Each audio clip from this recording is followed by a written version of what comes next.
Hey, Jen here from MomCave. I've been incredibly delinquent with the pregnancy vlogs. I did one at 11 weeks, and that was 20 weeks ago. But here's the current state of my belly. So I'm like 32 or 30 something, 32, 33 weeks now. I keep forgetting. With the first baby, it was all about like those weekly emails saying, your baby's the size of a kiwi, your baby's the size of a grapefruit, blah, blah, blah. You know what? I don't have time to read emails anymore. I haven't had a shower in like 4 days. So I forgot how far along I am. All I know is my due date, which is July 28th. And I know that that's just an estimation and there should be a baby sometime around that time. Son, we found out the sex as soon as we could. We've decided this time for it to be a surprise. I don't know, I don't have a really great reason other than it would be cool to have a surprise. How many times in life do you get to be that surprised? I wasn't that surprised when my husband proposed. We'd been living together for 7 years. So yeah, this will be a good surprise. I went through all of the clothing I had saved from my son. I thought I had just saved the nicest things. But as I'm going through and I'm looking at each thing and I'm sorting them into newborn and 0 to 3 months, I realized that I saved quite a few things with poop stains on them.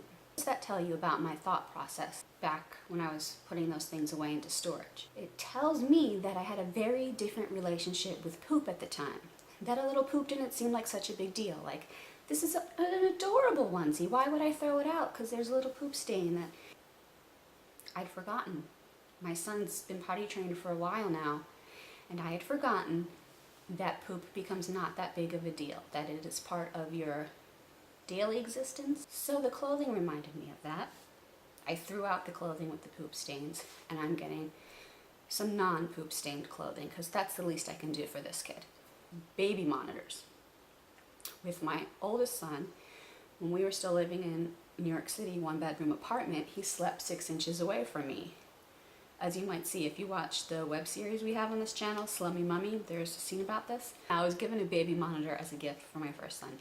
And of course, I politely thanked the person and wrote them a thank you note, but inside I was laughing. I was like, why the hell do we need a baby monitor? The baby is 6 inches away from us when we're asleep. And when we're awake, we're only in the next room with paper-thin walls in a city apartment. So we had no need for a baby monitor. But this time, we're in an actual, real house. So I got a baby monitor. Oh, the area that I moved to is a much more, I don't know how to put it, crunchy area than where I was in Manhattan. And not that there's anything wrong with that. I'm not saying there's anything wrong with that, but I'm not that crunchy. The OB assumed that, like many women in my area, I wanted to have an all-natural birth. And I kind of want an epidural, okay? I'm just gonna put it out there. I like pain medication. I had one with my son. It was a good experience for me, so I'd like one again.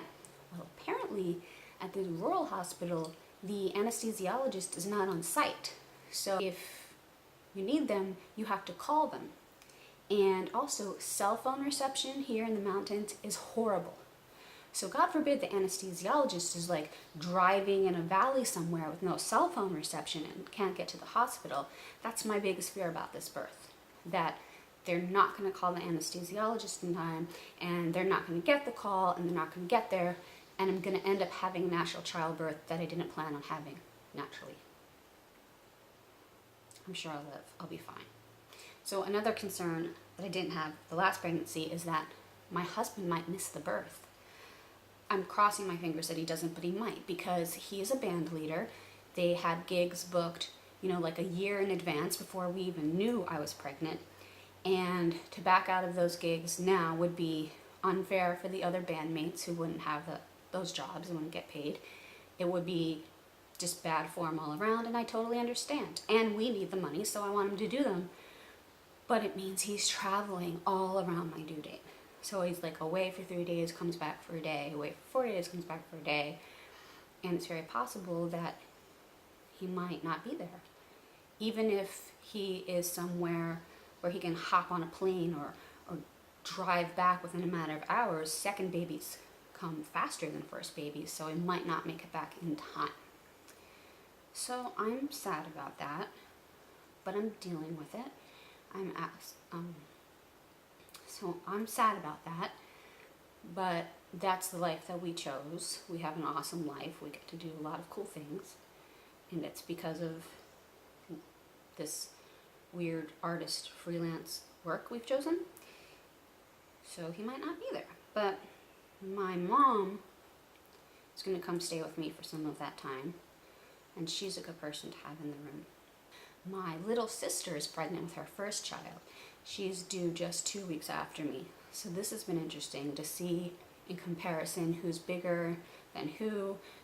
I've gained way more weight than she has. I had a lot of morning sickness. She didn't. She's having some other issues that I'm not having. And in a way it's really cool because we're experiencing this at the same time. But in a way I also feel a little guilty because this is her first pregnancy and it should really be all about her, and it's kind of not because I'm pregnant at the same time. So people in the family keep sending gifts to the two of us, or they want to give a shower that's a joint shower, and I want it to just be for her. So I feel bad about that. Well, I feel like I have a monster baby this time compared to the first time. I mean, the thing is like doing gymnastics. I literally like say ow, because it feels like the baby's like doing this sideways and pushing out this way, and it actually hurts. I have a lot of Braxton Hicks contractions, and the doctor said that doesn't mean I'm going to have the baby anytime soon. It just means my uterus has done this before and is practicing to do it again. And I want to be like, you know what? Enough practice. I don't need you to do that much practice. We know what's going to happen. And I'm going to get an epidural. I hope. I am a little more aware this time of some of the natural things that I can do to make the birth experience better for me, for the baby. And so I had been reading some books on natural childbirth. Not that I'm having one, but that I can use some of the different techniques. Or, just be more aware. Or if that freaking anesthesiologist can't get there in time. There's some really interesting information about, what do you want to call it? Perineal massage? Stretching out your vagina yourself beforehand. I might be trying that. I might be trying that this time. Feels really weird. But, whatever helps. My ass is huge. I am a small person to begin with, but I wear an extra small usually when I'm not pregnant, and now I am wearing the large Fruit of the Looms that you buy at Kmart in multi-packs. So as excited as I am to find out the sex of this new little one, and for my son to get to be a big brother, I wouldn't mind if this baby stayed in for an extra couple of months. There's a lot that I have to do and accomplish and want to have organized, and I just feel like it's coming up really quickly. And I really like being pregnant, As much as I complain about it, I like the feeling of the baby inside of me and moving around. I do. And so I guess I'm nervous to become a mom second time. How am I going to do this with two? I can barely hold it together with one. So if this baby wanted to stay in there for a bit longer, I really wouldn't mind. I really wouldn't. Well, that's all I can think of for now.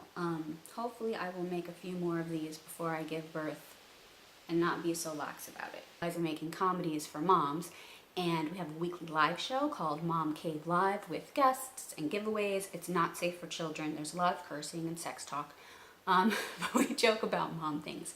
So if you would like to subscribe to our channel so that you get an email when we release a new video, hit subscribe. It should be down there somewhere. It's a red button. Subscribe. It's free. It's easy. It'll come to your email box.